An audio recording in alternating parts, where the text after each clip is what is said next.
Hello, listeners. Welcome to Stars of the Golden Age, a show that highlights the lives of legends from film, music, and the birth of television during Hollywood's Golden Age, with a special emphasis on their lives behind the scenes. I am your host, Erin Carlson.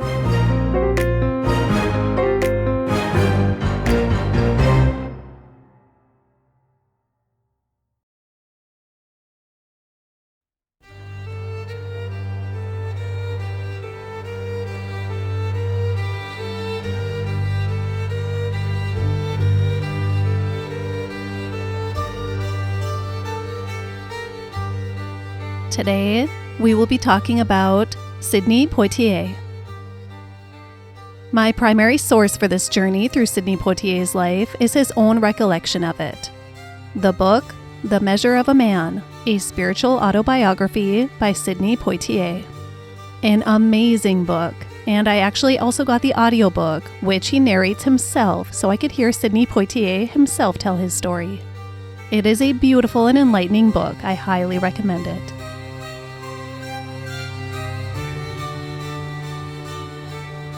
Sidney Poitier was born on February 20th, 1927, in Miami, Florida. The Poitiers lived on Cat Island in the Bahamas, and they were tomato farmers there, and they would regularly travel to Miami to sell their tomatoes. It was on one such trip that Reginald and Evelyn Poitier prematurely welcomed to the world their little boy Sidney, who was the seventh and final child for the couple. There had also sadly been at least 2 more children that died in childbirth or infancy as well. Sidney was 2 months premature. That would be a frightening situation today, so you can imagine how it was for them in 1927. The baby was not expected to survive. He weighed less than 3 pounds when he was born. Reginald and Evelyn were so certain that their newborn would be the next of theirs to die, that Reginald visited the undertaker in the colored section of Miami and made preparations for his newborn baby's burial. He returned to his wife and baby with a shoebox that they planned to put the baby in for burial after he passed. But Evelyn was optimistic, and when she visited a local psychic, her feelings were validated. The psychic told her that not only would her child survive, but he would be strong and healthy, and he would someday be rich and famous and very successful. Sidney's parents stayed in Miami for 3 months with their tiny newborn, nursing him to health until he was healthy enough to travel home to the Bahamas. They never had to use that shoebox. Reginald and Evelyn were shown in those 3 months of 1927 just how strong and extraordinary their son was. And they had no idea the extraordinary things he would accomplish in his life. The life he almost didn't have. Sidney Poitier had something unique that the rest of his family did not have: American citizenship. Since he was born in the United States, he was entitled to birthright citizenship. It wouldn't matter throughout his childhood as he grew up in the Bahamas, but it became an asset later. The family was poor. They worked hard on their farm, but they had 7 children to feed and clothe. Cat Island, where they lived, was very primitive in the 1930s, and they lived a very sheltered life devoid of any luxuries. They were lucky to have the simple basics of life. They had no electricity or plumbing, no telephone, no radio, no car. There was no telephone on the entire island, in fact. Life was a lot of work, but they had each other. They had a tight community on Cat Island, and most everyone was in the same boat as the Poitiers were: very poor. Almost everything the family ate, they farmed or fished for themselves. They had no fresh milk nor refrigeration. Their milk, if they were lucky enough to have it, was canned milk shipped to the island from England. To supplement when there simply wasn't enough food, they ate lard. Sidney Poitier recalled that they ate a lot of lard. There was a one-room schoolhouse on Cat Island that all ages of children attended, But Sidney recalled that no children ever made it past 3rd or 4th grade. He and his siblings were usually only able to attend school 1 day per week if they were lucky, because their hands were needed on the farm. In 1937, when Sidney was 10 years old, the family relocated to Nassau, where there would be far more opportunities for work. It meant leaving the farm behind and leaving their tight community behind, but it would be good for the family, and probably the only chance the children would have to receive an education, although the oldest siblings were teenagers by this point. Sidney recalled moving from Cat Island to Nassau, equivalent to a boy from a small Midwest farm town in the U.S. moving to New York City. It was a huge culture shock, but an exciting one.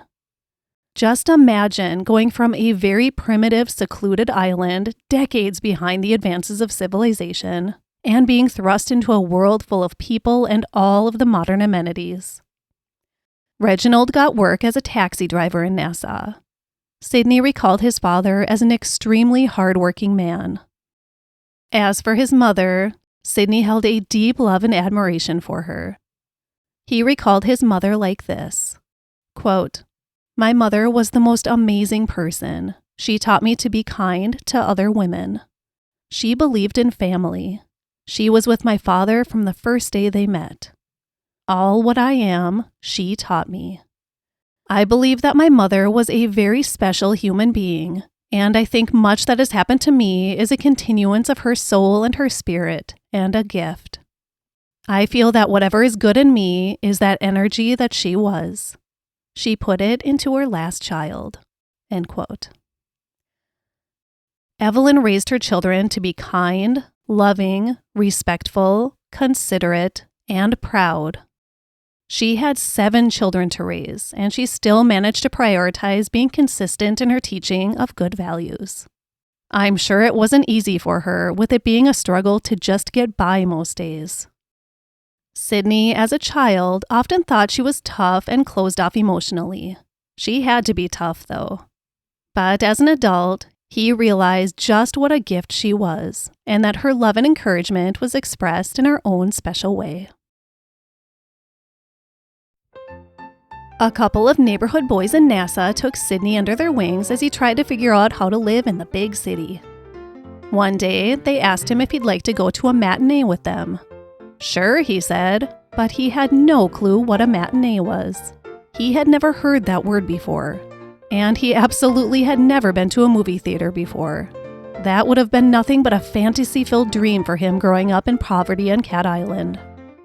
He didn't even know that motion pictures existed. He barely knew telephones or cars existed. So he followed the boys along, not sure what he was getting himself into with this matinee business. And boy, was he amazed when he figured it out. Here's how he recalled it years later. Quote, "The lights go down and a big curtain opened up. And there was a big white frame. And suddenly, out of nowhere, came letters. Big letters. Words on this big white screen. I couldn't make out really what the words were saying, except some of them were names. But when I saw people, it shocked me. And how did they get there? Then I saw cows, and I saw wagons, and I saw brown people wearing skins and feathers. That was my first movie." End quote. He was amazed, astonished, and utterly confused. Until that day, when he was 10 years old in 1937, over 30 years into the existence of motion pictures, he had never before heard of them. He had no idea that this kind of technology even existed. He was so confused that he returned alone to the theater to try to figure it out. He thought maybe somehow the people and cows and wagons were kept in the back behind the screen, and then somehow portrayed on the screen in the strange way that he saw them. It was all just a magical mystery to him. That's how sheltered life had been for the Poitier family on Cat Island. Sidney and his siblings were able to attend school in Nassau, but not for long. It was a real struggle for them to fit in with the more adequate educational system in Nassau, coming from the very limited schooling that they had before moving there. Their father decided their time was best spent working than going to school anyways.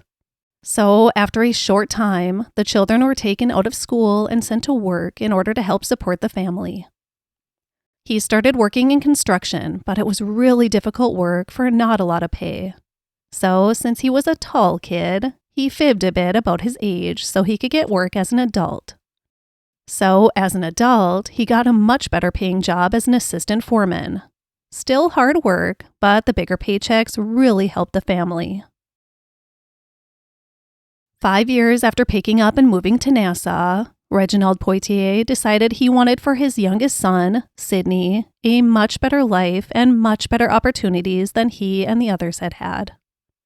Sidney's parents had always held on to what the psychic had said after his birth, that he was destined for greatness, and they knew that he was a very special child. But he would be held back staying in the Bahamas, so they sent him to America. It was 1942, and Sidney Poitier was 15 years old. The oldest Poitier child, Cyril, was living in the U.S. and married with children by this point. And since Sidney was a birthright U.S. citizen, his parents sent him to live with his oldest brother in Miami. His father sent him off on a boat from Nassau, bound for Miami, and Sidney would not see either of his parents again for 8 long years. Since Sidney arrived shortly after the U.S. entered World War II, there were a lot of open jobs that needed to be filled. Unfortunately, Sidney Poitier was in for another big culture shock. This time, not as pleasant and exciting as what he found at the matinee that afternoon in Nassau. This time, it was racism, something he had never before experienced, something he had no idea even existed. He came from a land of community, a land of compassion and equality, a place where everyone lent a hand to each other. Sidney's first job in Miami was as a delivery driver for a department store, and on his first delivery to a wealthy home, the woman of the house yelled at him to get off her porch and go to the back door where he belonged, and then she slammed the door in his face. He was very confused. Why go to the back door when she was right there in front of me at the front door? He left the package on the front porch and left, having no idea that the color of his skin could have accounted for the woman's behavior. That afternoon, the Ku Klux Klan paid a visit to Sidney's brother's house. Message sent. On another occasion in Miami, Sidney was hitchhiking to try to get home, being very careful to only put his thumb up if he saw the occupants of the vehicle were black. He was stopped by 2 white police officers. He heard them speaking through the window about shooting him right then and there, because he was black, a 16-year-old black kid. They didn't shoot him, but they told him to start walking and to walk all the way home without looking back. Because if he looked behind him even once, they would shoot him dead. His home was 50 blocks away, and he walked the entire 50 blocks without looking back once. And the police officers crept behind him in their patrol car for the entire 50 blocks. Racism was a new idea to Sidney. He came from a place of love and togetherness and widespread respect. A friend once asked him what he saw when he looked in the mirror as a child, what he thought when he saw the color of his skin. Well, he didn't think anything because he had never saw himself. He realized that he had never seen his own face. They didn't have a mirror, nor did anyone he knew on Cat Island. Any image of his face, he said, was whatever blurry vision he got from the reflection in a metal pan or from a pond. Now in Miami, he was realizing just how significant the color of his skin was. Sidney Poitier could not believe the racist society that he lived in. He couldn't believe that this is what was happening in America. He called it anti-human, and he's not wrong. I couldn't adjust to the racism in Florida, he said. It was so blatant. I had never been so described as Florida described me. He knew he couldn't stay in Florida or anywhere in the American South. But he had heard other Black Americans speak of a neighborhood called Harlem in New York City. and that Harlem was a prosperous, supportive, and welcoming place for people of color in the United States. He needed to get to Harlem, so he worked extremely hard for 2 long years, saving just enough money to make the move. He finally saved the money he needed to get to New York, and when he saw New York City, well, he realized that when he thought Nassau was a huge city, he hadn't seen anything yet. He was amazed by the city, and he was even more amazed by the subway. He couldn't imagine how something like the New York subway could ever be built underground. He was astonished. That subway brought him to his new home, Harlem. But life wasn't easy for a penniless teenage black kid in the big city. Homeless and hungry, Sidney decided to lie about his age and enter the military at 16 years old, and he served during World War II for 1 year. After his short stint in the U.S. Army, Sidney Poitier got a job in a restaurant as a dishwasher. He wanted to learn all he could about his new community, and he wanted to find a better life for himself there. But he couldn't read. He was never in school long enough to learn. At the restaurant he worked at, he met an elderly Jewish man, and that man offered to help him learn how to read. Every single night, the man worked with Sidney after his shift finished, and he patiently worked with him until he could read and understand all of the basic punctuation and grammar rules.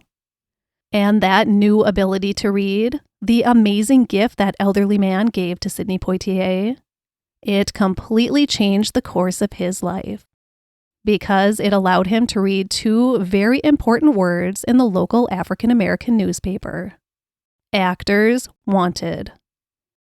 He went to the address, knocked on the door, and walked into the headquarters of the American Negro Theater. Sidney Poitier answered the call in the newspaper, yes, but it was mostly out of curiosity. He had no desire to actually be an actor. He knew nothing about it. He'd barely even been a consumer of theater or movies to see actors in motion. But he was curious. But when the representative for the theater group gave him a script to read and realized he could not read very well and spoke with a heavy accent, he promptly kicked him out and told him he could never be an actor. And that's all Sidney Poitier needed. That activated a strength and determination inside of him to master reading and writing and prove to the man that he could be an actor. He still didn't necessarily want to be an actor, but he wanted to prove that he could learn to read well enough to read a script. And he went a step further. In order to learn the acting part of acting, once he was able to read the script, he volunteered to be the janitor at the American Negro Theater headquarters in exchange for acting lessons. He studied hard and was made understudy of the lead actor in an upcoming play. The actor was Harry Belafonte. And when opening night came, Harry Belafonte was unable to perform, giving Sidney Poitier his stage debut. He did well. So well that a Broadway producer in the audience that night invited him to audition for his upcoming play. He auditioned and got a part on Broadway. The play, Lysistrata, closed after only 3 performances, but Sidney Poitier had his foot in the door in the Broadway world. The acting career Sidney Poitier didn't want was going well, and his personal life was going well too. He met a woman named Juanita Hardy in early 1950 when he was 23 years old, and they got married on April 29th of that year.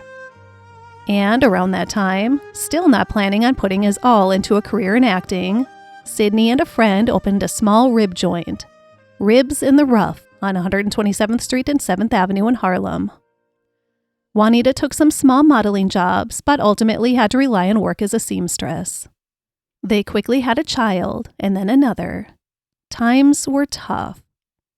And then Sidney Poitier was offered his first film role, No Way Out, where he played a doctor who was treating a racist white man. His performance was applauded and launched his Hollywood career. 1958's The Defiant Ones led to Sidney Poitier becoming the very first African-American man to receive a Best Actor Academy Award nomination. He was also nominated for a Golden Globe and won a BAFTA award.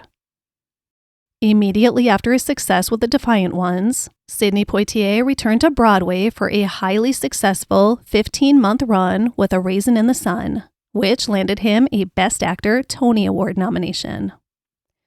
When he later revived his role in the film version of A Raisin in the Sun in 1961, he was nominated for a BAFTA and Golden Globe. 1964 was the most momentous year for Sidney Poitier and all people of color. That was the year he made history by being the first Black man to win an Academy Award for Best Actor for his role as Homer Smith in Lilies of the Field.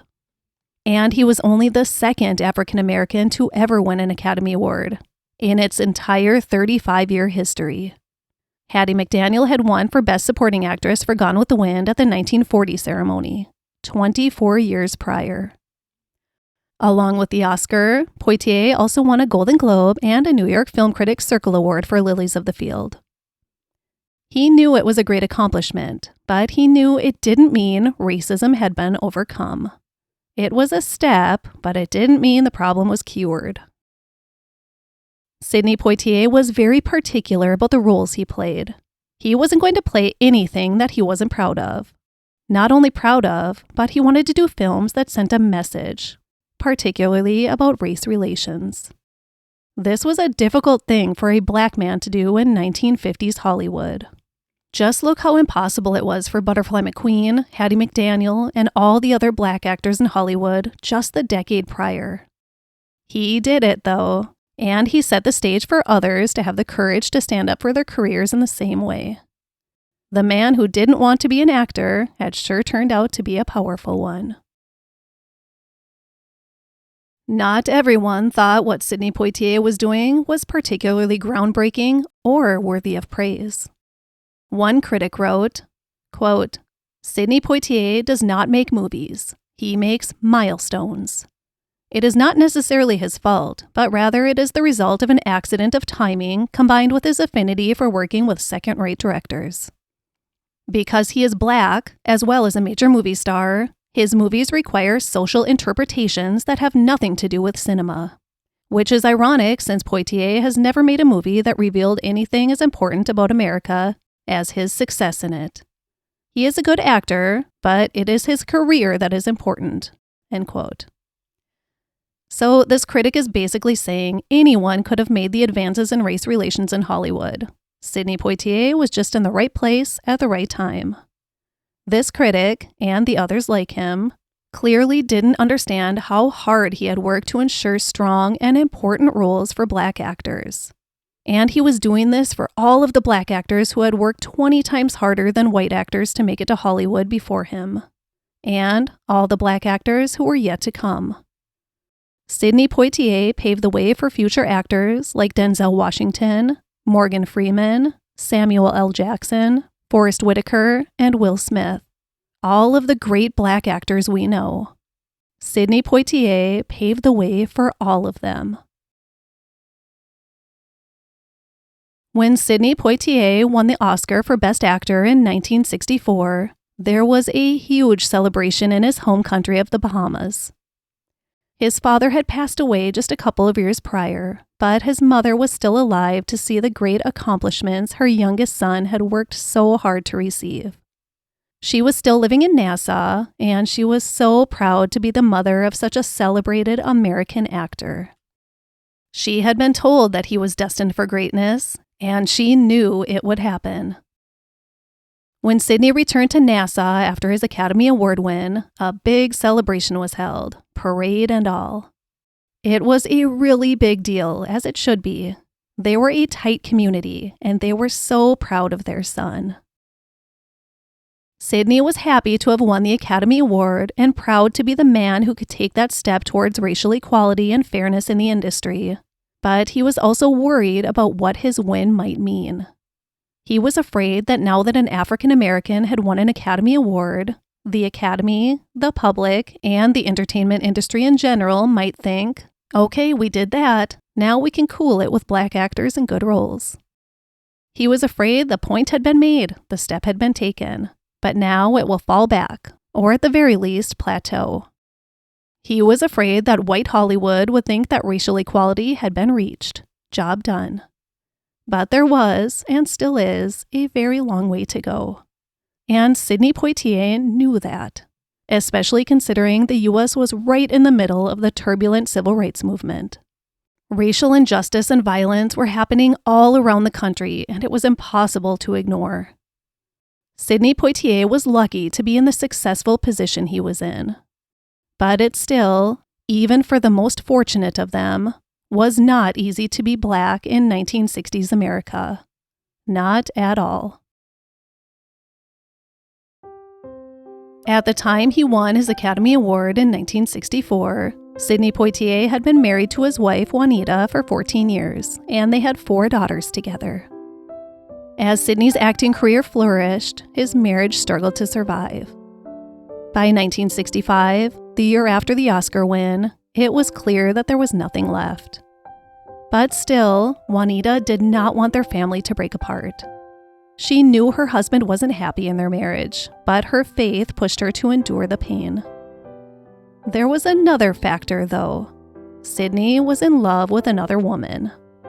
Sidney and Juanita got divorced. And upon their divorce, Sidney made sure to tell his children that the ending of the marriage wasn't their fault, it wasn't their mother's fault, and it wasn't the other woman's fault. It was completely his fault.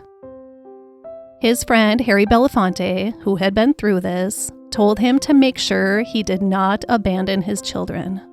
Above all, don't forget the children. And he didn't. It was difficult at times, really difficult. But he made sure that he was present and made sure his daughters knew he loved them and would always be there to encourage them.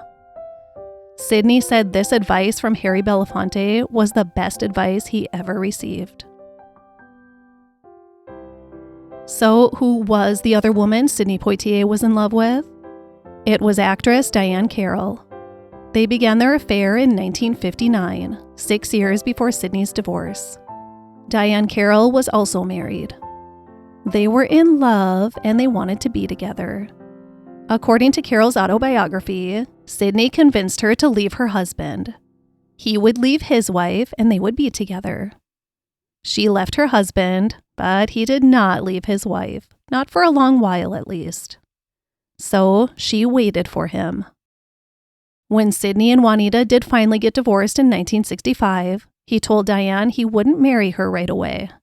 He wanted to live with her for 6 months first, without her daughter living with them.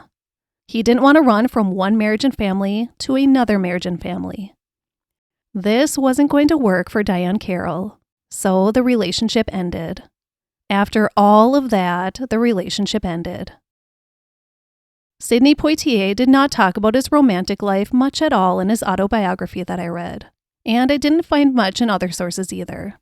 So I assume he just chose to keep that part of his life private, which I can absolutely respect. Let's talk about Guess Who's Coming to Dinner, which is our movie of the month over on Patreon this month. Guess Who's Coming to Dinner was made in 1967 and became one of the most powerful movies of Sidney Poitier's career. He starred alongside a couple of screen icons too, Katharine Hepburn and Spencer Tracy. This was Spencer Tracy's last movie. He passed away just days after filming finished. The premise of the story is that Katharine Hepburn and Spencer Tracy's characters have a young adult daughter that has fallen in love with a kind, educated, handsome, and morally sound doctor. Sounds great, right? They sure thought so, until they discovered that he was Black. It opened up conversation after conversation about interracial relationships and racism as a whole. And Spencer Tracy's monologue towards the end of the movie is enough alone to make it an incredibly powerful story. It's one of my favorite scenes of all time in a movie. Guess Who's Coming to Dinner took home the Oscar for Best Picture that year. In the early 1970s, Sidney Poitier decided it was time to take his career in another direction. Like many other actors had done in the post-studio system era, he wanted to try directing films. He was still acting, but he wanted to do something more creative. He joined forces with Paul Newman, Steve McQueen, Barbra Streisand, and Dustin Hoffman, and together they formed a production company called First Artists. Barbra Streisand and Chris Christopherson's A Star is Born was made under their production company. While building his directing portfolio, Sidney met a Canadian actress named Joanna Shimkus. The two fell in love, had 2 daughters together in 1972 and 1973, and they got married in 1976. Both of their daughters grew up to be actresses. 2 of his 4 daughters with his first wife, Juanita, became actors as well. In his sunset years, Sidney Poitier found solace in writing. He had written his first autobiography in 1980. Then, in 2000, he wrote the book that I used for my research today, The Measure of a Man, a Spiritual Autobiography. And in 2008, he wrote Life Without Measure, Letters to My Great-Granddaughter. He was 81 years old when he wrote that book for his great-grandchild. In 1997, Sidney Poitier had become the Bahamian ambassador to Japan. And he was also the Bahamian ambassador to UNESCO, the United Nations Educational, Scientific, and Cultural Organization. Sidney Poitier battled recurring prostate cancer for several years. In his final years, he developed Alzheimer's disease and congestive heart failure. It was the combination of these ailments, plus 94 long years of greatness, that weakened his body to the point it could no longer fight. Sidney Poitier died on January 6, 2022, at the age of 94 years old, leaving behind a remarkable legacy.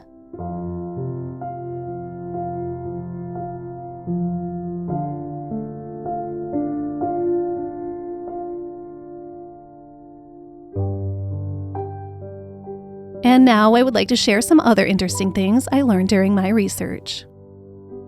Bullet point number 1. Sidney Poitier was so nervous to work alongside Katharine Hepburn and Spencer Tracy in Guess Who's Coming to Dinner, 2 of the most celebrated movie actors of all time. He had a lot of experience under his belt, but he was so scared that he asked director Stanley Kramer to send the 2 home. He would do whatever scenes he could against 2 empty chairs that represented Spencer Tracy and Katharine Hepburn. He said they were both fine people to work with, though. Bullet point number 2. Sidney Poitier and his first wife, Juanita, both outlived their youngest child together, Gina. Gina died in 2018. The exact cause of her death wasn't shared, just that she died suddenly and unexpectedly at the age of 57. Bullet point number 3. This is interesting. During the 1980s, a con man named David Hampton weaseled his way into the homes of several very wealthy and prominent New Yorkers, including a Columbia University dean, convincing them that he was the son of Sidney Poitier. This real-life story became the inspiration for the play and movie 6 Degrees of Separation, when playwright John Guare became fascinated by how influential Sidney Poitier's name was in society, particularly in the upper-class white society of the 1980s. Will Smith played the con man in the movie. When Sidney Poitier met Will Smith for the first time, he said to him with a smile, "Well, you're almost handsome enough to be my son." Bullet point number 4. Sidney Poitier was the first Black actor to place his hand and footprints in the cement at Grauman's Chinese Theater. And I just visited that very slab of cement and took a picture that I'll share. A super cool place to visit if you ever get the chance. Bullet point number 5. Sidney Poitier was knighted by the Order of the British Empire in 1974, gaining the distinction Sir Sidney Poitier. In conclusion, Sidney Poitier's name is always mentioned within the topic of Black history in Hollywood, as it should be. But in the end, he didn't want that to be his only legacy, because it came to the point that the only thing anyone ever wanted to ask him about was race-related. And isn't the whole point of racial equality to be equal? Does it need to be the only thing discussed about his long and successful career in life? Those are the thoughts he had regarding it. He felt he had delivered powerful roles. And while, yes, many of them were centered around the topic of race relations, he wanted to be remembered for being a strong actor, not a black actor. It's like what his character says to his father in Guess Who's Coming to Dinner. You see yourself as a colored man, while I see myself as a man. Sidney Poitier started his life with the bare minimum for survival. The odds of a child from the background he came from making it to Hollywood and becoming one of the most celebrated people in history are very, very low. But he did it. The psychic told his mother that he was going to be rich and powerful and do amazing things, and he did just that. But he never forgot where he came from. He never forgot what it was like to live in poverty, to not have running water or electricity, or a car or a telephone, to have to sacrifice a basic education because you, as a child, were needed to work for your family's survival. This was deeply embedded within his soul, and because of it, he always lived a simple life. He was always very careful with his money, because he knew what it was like to be poor, and he wanted to protect his money. That kind of poverty could be right around the corner for anyone, and he knew that. Celebrity or not, Sidney Poitier was a good person. I want to read you an excerpt from his spiritual autobiography. He wrote, quote, "We all have different selves. There is a public self, a private self, and a core self. We all know the public self. It's how we put our best foot forward, smiling and behaving. But the private self is a more fundamental self, and that is where we find our frailties, our fears. It's like a clearinghouse where our demons are safe. And then there's the core self, which is our pure instinct. That's where all the goodness and capacity for kindness lives. You can feel it sometimes. When people say, I feel it in my stomach, that's the core self. Our best comes from there, and we know how courageous and honorable we are. The core self is who we are." End quote. The core self of Sidney Poitier was a good person, and we are lucky to have had him on this earth. Thank you, Sidney Poitier, for standing up for your character and ensuring that you left behind a legacy that could help repair a broken world. Things are far from completely repaired, but because of people like you, it's a whole lot better than it was 50 years ago. And thank you all for listening. And now I would like to share a review of the week. Want your review read on the show? Drop a positive review or comment where you listen and you just may hear it. This week's review comes from GBC19 on Apple Podcasts alongside a beautiful 5-star rating. And they wrote, "Love this," with, count them, 4 exclamation points. I'm a big fan of old classic movies and nostalgia in general, and this is a perfect listen. Love the host, sweet voice, and very informative. Very entertaining and interesting. Now I'll be going back and rewatching a lot of movies now that I have so much background information. The episodes aren't too long and are easy to listen to while commuting. Thanks so much for this very supportive review. I'm so happy to have you along for the ride, and I can't wait to keep on sharing some more fun, well, sometimes not so fun, information about our favorite old Hollywood stars. I'm learning a lot as we go too, and it's been so fun. Thanks again so much. Thank you all so much for listening today. Reach for the positive in every day, be kind to everyone you encounter, and have a great rest of your week. My primary source for this episode was the book, The Measure of a Man, a spiritual autobiography by Sidney Poitier. I also used the book, American Legends, The Life of Sidney Poitier by Charles River Editors. An article from NPR by Alisha Harris from January 7th, 2022, and IMDB.